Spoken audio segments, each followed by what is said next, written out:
நேயர்கள் அனைவருக்கும் வணக்கம். வெண்முரசு மாமலர் அத்தியாயம் 51. பேற்றுக்குடிலில் ஜெயந்தி நோவுற்று இரு கைகளாலும் மஞ்சத்தை பற்றியபடி முனகி தலையை அசைத்து கொண்டிருக்கையில் அவள் விரித்த கால்களுக்கு இருபுறமும் நின்று முழங்கால்களையும் பாதங்களையும் மெல்ல வருடியபடி தாழ்ந்த குரலில், "இன்னும் சில கணங்கள்தான் தேவி, எளிது, மிக எளிது. இன்னொரு முறை மூதன்னையரை எண்ணி உடலை உந்துக, மீண்டும் ஒரு முறை மட்டும்" என்று சொல்லிக் கொண்டிருந்த வயற்றாட்டிகளில் ஒருத்தி திரும்பி மூக்கைச் சுளித்து "எரிமணம்" என்றாள். அவள் சொன்னதுமே பிறரும் அதை உணர்ந்தனர். கங்கை கரையில் அமைந்த சுக்ரரின் தவச்சாலையில் ஈற்றரே என அமைந்த ஈச்சையோலை குடிலுக்கு வெளியே விரிந்து கிடந்த காட்டின் மேல் அப்போது இளமழை பெய்து கொண்டிருந்தது. இலைத்தழைப்புகளும் கூரைகளும் ஓசையிட்டு கொண்டிருந்தன. "மரத்தில் மின்னல் விழுந்திருக்க கூடும்" என்றாள் ஒருத்தி. "இடியோசை எழவில்லையே" என்று பிரிதொருத்தி சொன்னாள். "ஆம், மின்னலும் ஒளிரவில்லை" என்ற இளைய வயிற்றாட்டி, "குடில் ஏதும் பற்றி இருக்குமோ" என்றாள். "ஆம், அனலெறியும் மனம் மிக அருகே" என பிரிதொரு வயிற்றாட்டி சொல்லும் போதே, "அது இக்குருதியின் மனம்" என ஒருத்தி சொன்னாள். கைகளை கூப்பி நெஞ்சோடு அணைத்து கொண்டு குனிந்து நோக்கி, "ஆம், பாறை பிளந்து வரும் கண்மதம் போலவே மணக்கிறது இக்குருதி" என்றாள். திகிலுடன் அனைவரும் ஜெயந்தியின் உடல் பிளந்து ஊறி வந்த செங்குழம்பை நோக்கினர். "கண்மதம் போலவே" என்றாள் ஒருத்தி. "ஆம்" என மூச்சிழுத்த பின், "சுடுமோ" என்று இளையவள் கேட்டாள். "உளராதே" என்ற பின் சற்று தயங்கிய கையை நீட்டி வைத்து அக்குருதியை தொட்டாள் முதுமகள். பின்னர், "கருக்குருதிதான், நீர் நிறம் கலந்துள்ளது" என்றாள். "வாயில் திறக்கும் நேரம்" என்றபடி ஜெயந்தியின் கால்களை மேலும் சற்று விலக்கினாள் முது வயற்றாட்டி. விதையுறைக்குள் விதை என ஊன்பை மூடிய குழவியின் தலை பிதுங்கி வெளிவந்தது. நீர்க்குமிழி உந்தி அசைந்த பனிக்குடத்திற்குள் அது தன் சிறு கைகளை அசைத்து அதை கிழிக்க முயன்றது. "எடு" என்றாள் முதியவள். ஆனால் வயற்றாட்டிகள் சில கணங்கள் தயங்கினர். "எடடி அறிவிலியே" என முதியவள் சீர இருவர் பாய்ந்து குழவியை பற்றி கொண்டனர். கந்தகம் எரியும் மனத்துடன் குருதி பெருகி வழிந்தது. முதியவள் குழவியை உரை கிழித்து வெளியே எடுத்து அதன் எழா சிறு மூக்கை சுட்டு விரலால் அழுத்தி பிழிந்து பால் சளி நீக்கி உரிந்த தோலுடன் சிவந்திருந்த குருத்து கால்களை பற்றி தலைகீழாக தூக்கி இருமுறை உலுக்கினாள். குழவி ஒரு முறை மூச்சுக்கு அதிர்ந்து மெல்ல தும்மி பூனைக்குட்டி போல் மென் சினுங்கலொன்றை எழுப்பியது. பின்னர் இரு கைகளையும் உலுக்கியபடி வீறிட்டு அலறத் தொடங்கியது. வயற்றாட்டியரின் முகங்கள் மலர்ந்தன. "பெண்" என்றாள் ஒருத்தி. அருகே வந்து நோக்கி, "செந்தாமரை நிறம்" என்றாள் பிரிதுருத்தி. "மென்மயிர் செறிந்த சிறு தலை. பிறக்கும் குழவியில் எப்போதும் இத்தனை மயிர் கண்டதில்லை" என்றாள் இன்னொருத்தி. குழவியை எடுத்து சென்று அருகிருந்த மரத்தொட்டிக்குள் மஞ்சளும் வேம்பும் கலந்து நிறைத்திருந்த இளவெண்ணீரில் தலை மட்டும் வெளியே தெரியும்படி வைத்து நீராட்டினாள் முதியவள். குழவியில் ஈடுபட்டு அவர்கள் அன்னையை நோக்க மறந்திருந்தனர். மெல்லிய முனகலோசை ஒன்று எங்கோ என கேட்டது. எவரோ படியேறுவதென்றே ஒருத்தி அதை எண்ணினாள். இன்னொருத்தி திரும்பி பார்த்து அச்சத்தில் மூச்சொலி எழுப்பினாள். பிறர் திடுக்கிட்டு திரும்பி பார்க்க ஜெயந்தி இரு கைகளாலும் மஞ்சத்தின் விளிம்பை பற்றியபடி உடலை இறுக்கி பொழியும் அருவிக்கு கீழ் நிற்பது போல் தோள் குறுக்கி நடுங்கிக் கொண்டிருந்ததை கண்டனர். "வலிப்பு" என்று ஒருத்தி சொல்ல முது வயற்றாட்டி, "என்னாயிற்று, ஏன்" என்று குழந்தையை பிறர் கைகளில் கொடுத்துவிட்டு வந்து ஜெயந்தியின் கைகளை பற்றி அவள் நாடியை பார்த்தாள். பின்னர், "தெய்வங்களே" என்றாள். "என்னாயிற்று" என்றாள் இன்னொரு முதியவள். ஒன்றும் சொல்லாமல் தன் கையில் துவண்ட ஜெயந்தியின் கையை சேக்கை மேல் வைத்தாள். இல்லை என்பது போல் விரல் விரிய அது மெல்ல மல்லாந்தது. அனைவருக்கும் புரிந்து விட்டிருந்தது. அவர்கள் மெல்ல குளிர்ந்து கொண்டிருந்த ஜெயந்தியின் உடலை சூழ்ந்தபடி சொல்லின்றி நோக்கி நின்றனர். அப்போதும் அவள் முகத்தில் பெருஞ்சினமும் எவர் மேலென்று அறியாத வஞ்சமுமே நிரம்பி இருந்தது. அத்தசைகள் அவ்வண்ணமே வடிக்கப்பட்டவை போல. "செய்தி சொல்ல வேண்டும்" என்று ஒருத்தி மெல்ல சொன்னாள். அச்சொல்லில் கலைந்த மற்றவர்கள் என்ன செய்வதென்றறியாமல் அங்கும் இங்கும் செல்ல முயல்வதின் முதற்கணத்தில் உடல் ததும்பினர். முதியவள் மெல்லிய நம்பிக்கை ஒன்றை மீண்டும் வரவழைத்தவளாக ஜெயந்தியின் கையை பற்றி மீண்டும் நாடி பார்த்தாள். அவள் கழுத்திலும் நெற்றியிலும் கை வைத்தாள். அதை கண்டு பிரிதொரு வயற்றாட்டியும் மறு கையையும் எடுத்து நாடி பார்த்தாள். வியப்புடன் விழி தூக்கி, எப்படி இத்தனை எளிதாக என்றாள் அவள். இதை ஒருபோதும் நாம் வகுத்துவிட முடியாது. ஒவ்வொன்றும் ஒவ்வொரு முறையில் ஒன்று பிரிதொன்றென நிகழ்ந்தால் இது என்னவென்று ஏற்கனவே கண்டடைந்து விட்டிருப்பார்கள் என்றாள் முதுமகள். எவர் சென்று சொல்வது என்று கையில் குழந்தையுடன் நின்ற வயற்றாட்டி கேட்டாள். குழவையை கொடு, நான் சென்று சொல்கிறேன் என்று சொன்ன முதியவள் தன் கைகளை கழுவிய பின் பதமாக குழவையை வாங்கி கொண்டாள். உடல் உலுக்கி அழுது கொண்டிருந்த குழந்தையின் வாயில் தன் விரலை வைத்தாள். விழியிலா புழு போல குழவி எம்பி அதை கவ்வ முயன்றது. அனல் நிறை வயிறு என்றாள் முதுமகள். அதன் உடலும் அனலென கொதிக்கிறது, காய்ச்சல் கொண்டிருக்கிறது என்றாள் பிரிதொருத்தி. ஆம் என அப்போதுதான் அதை உணர்ந்தாள் முதுமகள். குழவியின் வயிற்றை தொட்டு நோக்கி, ஆம், ஏன் இப்படி குதிக்கிறது, இதுவரை கண்டதில்லை என்றாள்.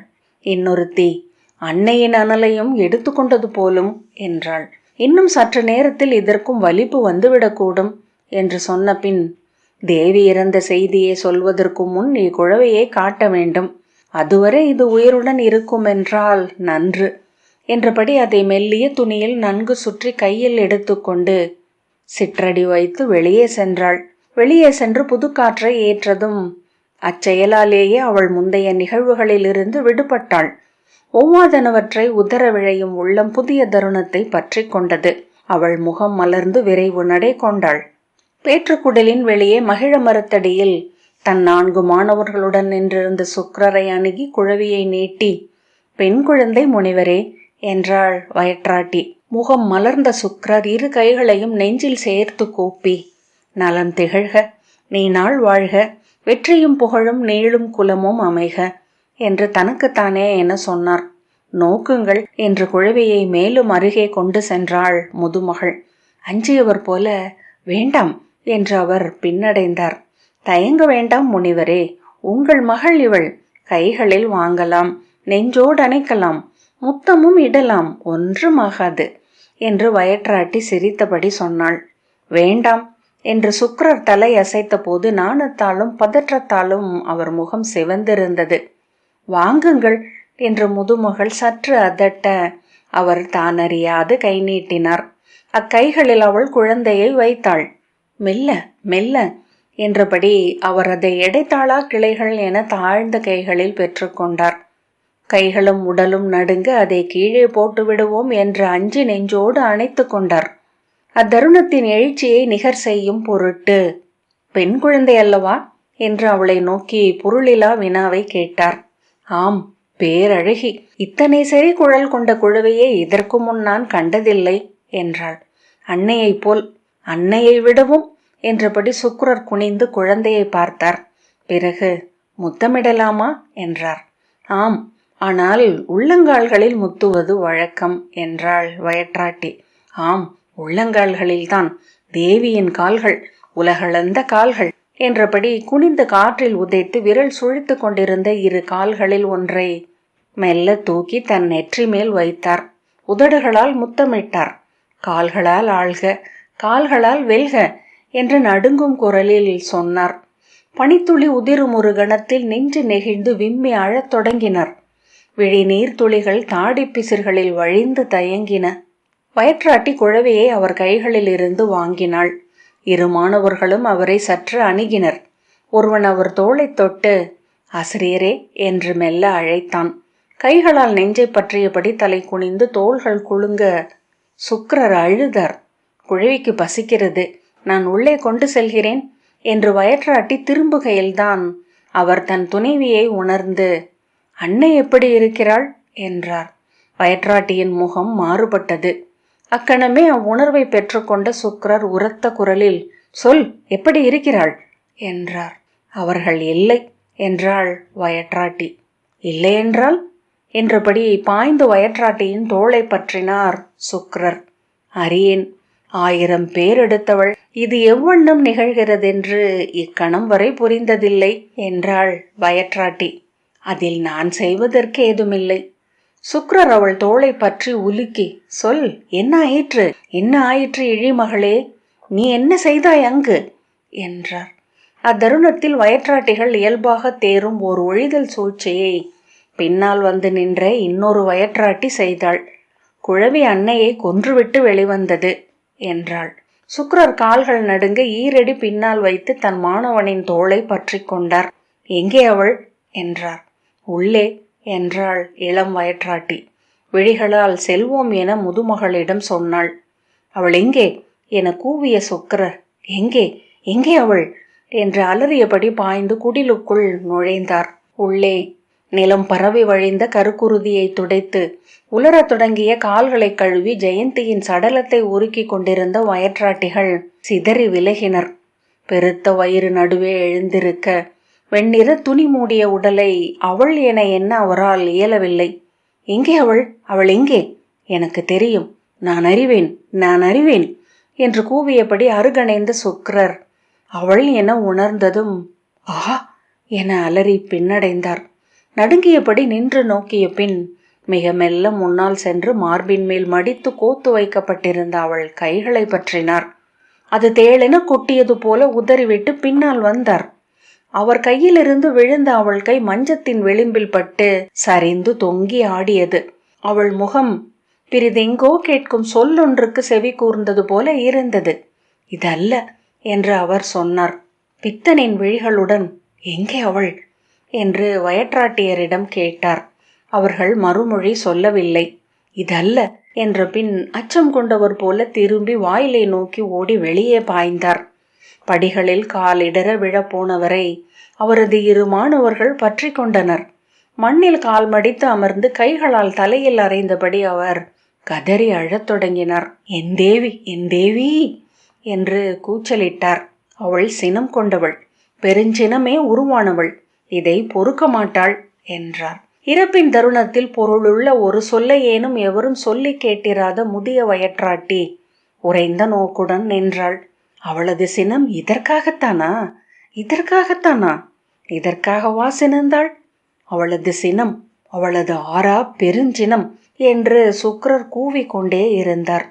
முதிய சீடர் ஒருவர் பிறரிடம் முதடசைவால் அவரை அழைத்து கொண்டு செல்லலாம் என்றார். இருவர் அவர் கைகளை பற்றி மெல்ல தூக்கி அகற்றி கொண்டு சென்றனர். தன் ஆணவமும் நிமிர்வும் அகல குழவியைப் போல் நோயாளன் போல் அவர்களின் கைகளில் தொங்கிய அவர் சிற்றடி வைத்து சென்றார். பிறர் அமைதி கொண்டிருந்தமையால் அவருடைய புலம்பும் குரலே மரக்கூட்டங்களுக்கு அப்பால் ஒலித்தது. வயற்றாட்டி குனிந்து குழவியை பார்த்தாள். அழுது களைத்து குளிர் கொண்டது போல் நடுங்கிக் கொண்டிருந்தது. உதடுகளைச் சுற்றி நரம்புகள் நீலம் கொண்டு புடைத்திருந்தன. கழுத்திலும் மார்பிலும் நீல நரம்புகள் எழத் தொடங்கின. முளையூட்ட வேண்டுமடி என்றாள் முதியவள். இது காடு, இங்கு ஊற்று முளை கொண்ட எவள் இருக்கிறாள் என்றாள் இன்னொரு வயற்றாட்டி. முடியாது என்று சொல்ல நீங்கள் எதற்கு? அருகே அமைந்த முனிவர் இல்லங்களில் சென்று பாருங்கள், முளையூட்டும் பெண் எவளேனும் இருக்கிறாளா என்று என முதுமகள் கூவினாள். இல்லை அன்னையே, முளையூட்டும் பெண் எவளும் இங்கில்லை என்றாள் இன்னொருத்தி. என்ன செய்வது என்றாள் ஒருத்தி. இங்கிருக்கும் பாலை கொடுத்து பார்ப்போம். இக்குழவி வாழ வேண்டும் என்று ஊழிருந்தால் பால் அதற்கு ஒத்துப்போகும் என்றாள் முதுமகள். பசியில் வெறி கொண்டு கைகள் அதிர்ந்து நடுங்க கால்கள் குழைய வீறிட்டலறிய குழவிக்கு அவர்கள் முதலில் நீர் கலந்த தேனை நாவில் விட்டனர். சிறுநா சுழற்றி உதடு பிதுக்கி அதை துப்பியது. பால் கொண்டு வாருங்கள் என்று வயற்றாட்டி கூவ பசும்பாலில் நீர் விட்டு தேன் கலந்து அதன் நாவில் விட்டனர். அதையும் துப்பிவிட்டு தலையை சுழற்றி ஆங்காரத்துடன் அலறி அழுதது. அத்தனை பசுக்களின் பாலையும் கொண்டு வாருங்கள், ஏதோ ஒன்றின் சுவை உவப்பக்கூடும் என்றாள் வயற்றாட்டி. தரையில் அமர்ந்து தன் மடியில் மகவை படுக்க வைத்து, என் அரசி அல்லவா, என் தேவி அல்லவா, என் குல தெய்வம் அல்லவா, இந்த பாலை ஏற்றுக்கொள்ளுங்கள், உங்கள் காலடிகளை சென்னி சூடி வேண்டுகிறோம் அன்னையே, இந்த உலகை ஏற்றுக்கொள்ளுங்கள் என்று மன்றாடினாள்.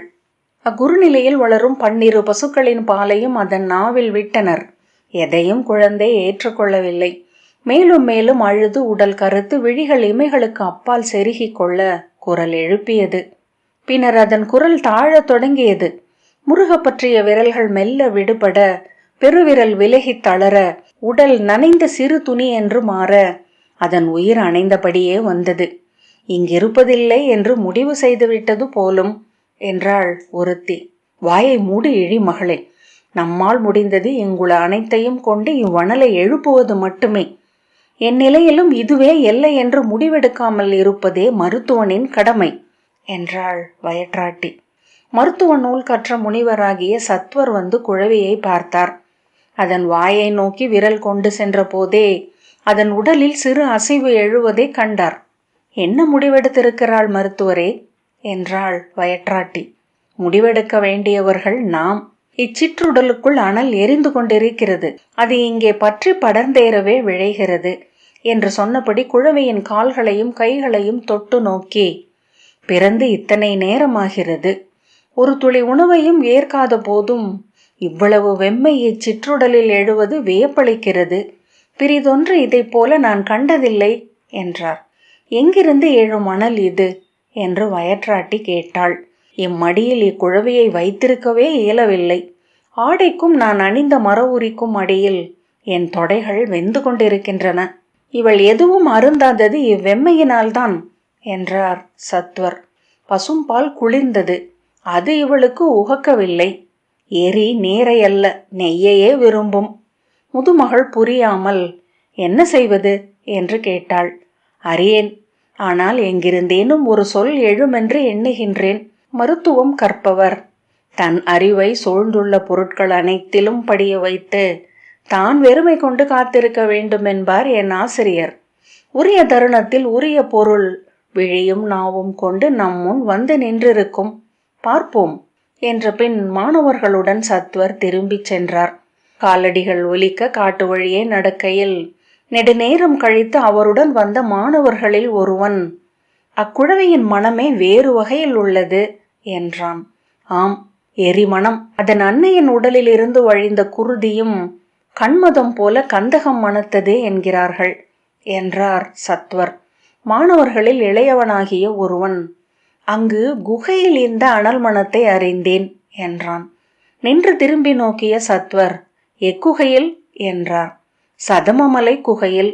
மலை தேனெடுக்க நாங்கள் செல்லும் போது காற்றில் இந்த மனம் எழுந்தது. அங்கு புலி ஒன்று குருளைகளை ஈன்றிருப்பதாக சொன்னார்கள். அக்கணத்தில் தன் உளம் மின்ன, ஒருவேளை என்றார் சத்வர். தலையை ஆட்டி எண்ணத்தை ஓட்டியபடி நடந்து சுக்கிரரின் குடிலை அடைந்தார். அங்கு மர உரியில் மல்லாந்து படுத்து கண்ணீர் வழிய அணைமனையில் தலையை உருட்டியபடி முனகிக் கொண்டிருந்த சுக்கிரரின் காலடியில் அவரது மாணவர்கள் அமர்ந்திருந்தனர். முதல் மாணவராகிய சபரர் எழுந்து வெளியே வந்தார். விழிகளால் என்ன என வினவிய அவரிடம், குழவி எந்த பாலையும் உண்ண மறுக்கிறது. ஒருவேளை அது விரும்பும் பால் தாய்ப்புலியின் பாலாக இருக்கலாம் என்றார் சத்வர். தாய்ப்புலியா என்று சபரர் தயங்க, அவருக்கு பின்னால் வந்து நின்ற இளைய மாணவனாகிய கிருதன், அங்கு மலைக்குகையொன்றில் தாய்ப்புலி குட்டி போட்டிருக்கிறது. அப்புலியையும் குழவிகளையும் இங்கு கொண்டு வருகிறேன், புலிப்பாலை கொடுத்து பார்ப்போம் என்றார். புலிப்பாலா? எங்கனம் என்று சபரர் திரும்ப, நாம் சுக்கிரரின் மாணவர், எதுவும் இங்கு இயல்வதே என்றபடி, இதோ ஒரு நாழிகைக்குள் புலியுடன் திரும்பி வருகிறேன் என்று சொல்லிக்கொண்டே அவன் குடில்களை நோக்கி ஓடினான். அவனும் 7 மாணவர்களும் உடனே கிளம்பி காட்டிற்குள் சென்றனர். சதமமலை குகைக்குள் அவர்கள் ஏறிய போது அவர்கள் அணுகுவதை மனம் வழியாக அறிந்த புலி முழங்கத் தொடங்கியது. அரை இருளில் தூசியும் வௌவால் எச்சமும் மட்கிய விலங்கு மயிரும் கலந்து மணத்த குகைக்குள் அவர்கள் வெறும் கைகளுடன் நுழைந்தனர். பொன்னீக்களின் ரீங்காரம் ஒலித்தது. அவர்களின் முகத்தை மணி வண்டு ஒன்று முட்டி சென்றது. குகைக்குள் மென் புழுதியில் தன் 4 குட்டிகளில் ஒன்றை கொன்று கிழித்து உண்டு இளைப்பாரி பிற 3 குட்டிகளுக்கும் முலையூட்டி கொண்டிருந்த தாய்ப்புலியை கண்டனர். குழவியின் எஞ்சிய எலும்பை நாவால் நக்கி சுவைத்து கொண்டிருந்த புலி முன்னங்கால்களை ஊன்றி எழுந்து குகை எதிரொலிக்கும்படி முழங்கியது. அஞ்ச வேண்டாம், அது எளிய விலங்கு, அஞ்சாத விழிகளை அது அறியாது என்றபடி கிருதன் அதை நேர் விழிகளால் நோக்கியபடி சீராக நடந்து அணுகினான். முன்னங்காலால் ஓங்கி நிலத்தை அறைந்து உரக்க குரல் எழுப்பியது புலி. அவன் அதன் அருகே சென்று அதன் நெற்றியில் கை வைத்தான். இருமுறை முனகிய பின் புலி தலை தாழ்த்தியது. காதுகளை மெல்ல சொடுக்கி நுண்ணிய ஈக்களை விரட்டியபடி எடைமிக்க தலையை தரையில் வைத்தது. குட்டிகளை எடுத்துக்கொள்ளுங்கள் என்று கிருதன் பிற மாணவர்களை நோக்கி திரும்பி சொன்னான். அவர்கள் ஓடி வந்து புலி குருளைகளை எடுத்துக்கொள்ள புலி முன்னங்கால்களில் எழுந்து திகைப்புடன் அவர்களை பார்த்தது. வருக என்று அதற்கு கை காட்டிவிட்டு அவன் குகையை விட்டு வெளியே சென்றான். அவர்கள் புலி குருளைகளுடன் மலை இறங்கி காடு கடந்து சுக்கிரரின் குடில் வளாகத்தை அடைந்தனர். புலி குருளைகள் உடல் சூட்டை உணர்ந்து விழி சொக்கி செந்தளிர் நான் நீட்டி சப்பு கொட்டிய பின் சருகில் நீர்ச்சரடு விழும் ஒலியுடன் மெல்ல துயில் கொள்ளலாயின. புலி கால்களை நீட்டி வைத்து முகத்தை நீட்டி அவர்களுக்கு பின்னால் ஓசையில்லாமல் வந்தது. ஓரிடத்தில் அது நின்று உருமிய போது அவன் திரும்பி வருக என்று அதனிடம் சொன்னான். நாவால் முகத்தை நக்கிய பின் அது தொடர்ந்து வந்தது. கையில் அனல் வண்ண துணிச்சுருள் போல புலிக்குருளைகளுடன் வந்த அவர்களை காண மாணவர்கள் ஓடி வந்து கூடினர். மருத்துவச்சிகள் திகைப்புடன் நெஞ்சை பற்றி நோக்கி நின்றனர். அவர்களுக்கு பின்னால் ஐயத்துடன் கால் எடுத்து வைத்து மீசை விடைத்த முகத்தை நீட்டி மெல்ல புதர்களை ஊடுருவியபடி வந்தது அன்னை புலி. அவர்கள் குழவைகளை முற்றத்தில் விட்டதும் முட்புதர் ஒன்றை பாய்ந்து தாவி கடந்து குழவைகளை அணுகி வாயால் கவ்வி புரட்டி அடிவயிற்றை நாவால் நக்கியது. ஒரு குருளை அதன் கால்களை நோக்கி செல்ல அருகே படுத்து கால்களை அகற்றி முளைக்கணுக்களை அவற்றுக்கு அளித்தது. கண் திறக்காத குட்டிகள் மூக்கால் தேடி முளையறிந்து பூநகம் எழுந்து இரு சிறு கைகளையும் தூக்கி அன்னையின் வயிற்றில் ஊன்றி முலை உண்ணத் தொடங்கின. குழவியை கொண்டு வாருங்கள் என்று மருத்துவர் சொன்னார். வயற்றாட்டி நடுங்கியபடி குழவியுடன் வந்தாள். மருத்துவரே, இது என்று அவள் சொல்லத் தொடங்க அஞ்ச வேண்டியதில்லை என்றபடி அக்குழவியை வாங்கி மெல்ல கொண்டு சென்று புலி குருளைகளின் அருகே வைத்தார். புலி திடுக்கிட்டு முன்னங்கால்களில் எழுந்து திரும்பியது. முகவாய் மயிர் விடைக்க மூக்கை சுளித்து கோரை வெண்பல் காட்டி மெல்ல சீறியது. கிருதன் குனிந்து அக்குழவியை எடுத்து குருளைகளுடன் சேர்த்து அதன் முன் நீட்டினான். புலி குனிந்து குழவைகளை பார்த்து முழுவு தோலில் கோல் உரசும் ஒலியுடன் உருமியது. அதன் தனிந்த வயிறு இருமுறை அதிர்ந்து அழுந்தியது. புழுதியில் இடப்பட்டிருந்த வால் சுழன்றெழுந்து தனிந்தது. மூக்கை நீட்டி குருளைகளையும் குழவையையும் மோப்பம் கொண்ட பின் திரும்பி நான் நீட்டி மூக்கை நக்கி கொண்டது. சத்வர் குழவையின் வாயை புலியின் முளைக்கண்ணின் அருகே கொண்டு சென்றார். புலியின் காம்புகளில் இருந்து மெல்லிய வெண்ணூலாக பால் சீறி கொண்டிருந்தது. அதன் மனத்தை அறிந்ததும் அது தலை தூக்கி தாவி பற்றி உறிஞ்சி குடிக்கலாயிற்று. முளை உறிஞ்சி கொண்டிருந்த புலிக்குருளைகளில் ஒன்று கால் தள்ளாடி அதன் மேல் விழுந்தது. எழுந்து திரும்பி குழவியை முகர்ந்து பார்த்த பின் மெல்லிய சினுங்கல் ஒலியுடன் மீண்டும் அன்னையின் முலையை கவ்வி கொண்டது. அவள் வாழ்வாள் என்றார் மருத்துவர். நாம் அறியாத ஊழ் கொண்டவள். யுகங்களுக்கு ஒரு முறை தெய்வங்கள் தேர்ந்தெடுத்து மண்ணுக்கு அனுப்புபவர்களில் ஒருத்தி. அவள் வாழ்க. அன்னை புலி மெல்ல சோர்ந்து தனிந்து தலையை தரையில் தாழ்த்தியது. குருதி கொடுங்கள் அதற்கு என்றான் கிருதன். அவர்கள் ஒருவரை ஒருவர் நோக்க ஒருவன் காட்டுக்குள் புகுந்து மானொன்றை அம்பெய்து வீழ்த்தி கொடிகளால் இரு கால்களையும் கட்டி தூக்கி தோளிலேற்றி கொண்டு வந்தான். புலியின் வாயருகே கொண்டு வந்து மானை வைத்து அதன் காதுகளை பற்றி தலையை திருப்பி புடைத்து வளைந்த கழுத்தின் குருதி குழாயை சிறு கத்தியால் அறுத்தான். 4 கால்களும் காற்றில் உதைக்க மான் துள்ளி துள்ளி அடங்கியது. சீறி தெரித்த குருதியை புலியின் வாயருகே காட்ட மெல்ல உடல் நீட்டி நாவெடுத்து நக்கி அருந்தியது அன்னை. கனிந்த பழம் ஒன்றின் செஞ்சாரை அருந்துவது போல் அந்த மானின் குருதியை உண்டு இளைப்பாறியது புலி. அதன் விழிகள் மெல்ல மேலே ஏற காதுகள் சொடுக்கி சொடுக்கி சிறு பூச்சிகளை விரட்ட ஓரிரு முறை நான் நீட்டி முகமயிரையும் தாடையையும் நக்கி சப்பு கொட்டிய பின் சிப்பி விழிகள் மேல் இமை பாலாடைகள் படிய மெல்ல அது துயிலலாயிற்று. 4 குழவிகளும் அதன் அடிவயிற்றில் ஒட்டி இறுகி அக்குருதியை அமுதென உண்டு கொண்டிருந்தன. மாமல்லர் 51வது அத்தியாயம் இத்துடன் நிறைவு பெற்றது. நன்றி.